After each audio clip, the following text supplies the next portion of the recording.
र मैले कसैको साथ सपोर्ट छैन यार मलाई के गर्न खोज्यो भने पनि गिराउने मान्छे छ मलाई खुट्टा तान्ने भनेको आफ्नै खानदानले त हो आफ्नै सन्तानले हो तर साथ सपोर्ट भने कसैको पनि छैन क्या जब कि के गर्न खोज्यो भने पनि पैसाकै कुरा आउँदो रहेछ अगाडि त्यस्तो सोच्नु हुँदैन जिन्दगी लामो छ स्ट्रङ गर्नुपर्छ छोरा मान्छे हो नि त तपाईँ त म त यस्तो हुँदा त म कति स्ट्रङ भएर बसिरहेको छु यहाँ होइन यार छोरा मान्छेको मनै हुँदैन भन्ने हुँदैन क्या छोरा मान्छेको पनि मन हो उसको भावनामा बुझ्छु क्या उसले भन्छ केटी मान्छेलाई पैसा चाहिन्छ घरबार चाहिन्छ हो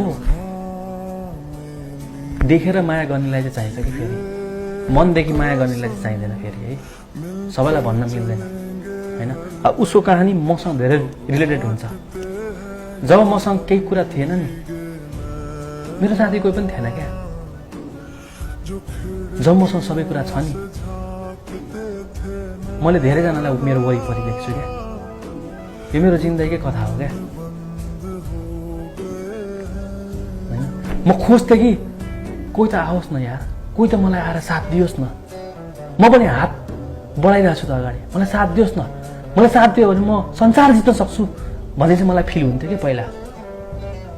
तर साथ दिने कोही पनि हुँदैन थियो क्या सङ्घर्ष जहिले पनि एक्लै गर्नु पर्दो रहेछ क्या अनि सक्सेसको बेला मात्रै वरिपरि धेरै मान्छे हुने रहेछन् क्या मैले यो कुरा चाहिँ फिल गरेँ क्या होइन म एक्लै थिएँ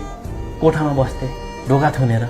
होइन सपना देख्थेँ यस्तो गर्छु उस्तो गर्छु भन्थेँ साथीभाइ कोही थिएनन् साथीभाइलाई फोन गर्थेँ उनीहरू पनि होइन झर्को मान्थे कति फोन गरे होला भनेर म जहिले पनि सोच्थेँ मलाई साथ दियो मलाई साथ दियो मलाई साथ दियो आई क्यान डु इट होइन तर त्यो कहिले पनि स्थिति आएन क्या तर जब आज मलाई कसैको साथको आवश्यकता छैन त्यसपछि चाहिँ धेरै साथ दिने मान्छेहरू आछन् क्या तर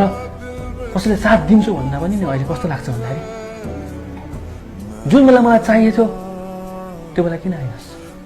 मैले साथ त मागेको थिएँ त अहिले चाहिँ जब मेरो आँसु सबै सकिसक्यो साथ दिएर के हुन्छ तर पनि म नराम्रो भन्दिनँ उनीहरूलाई उनीहरूले गर्दाखेरि नि मैले आफै परिश्रम गरेँ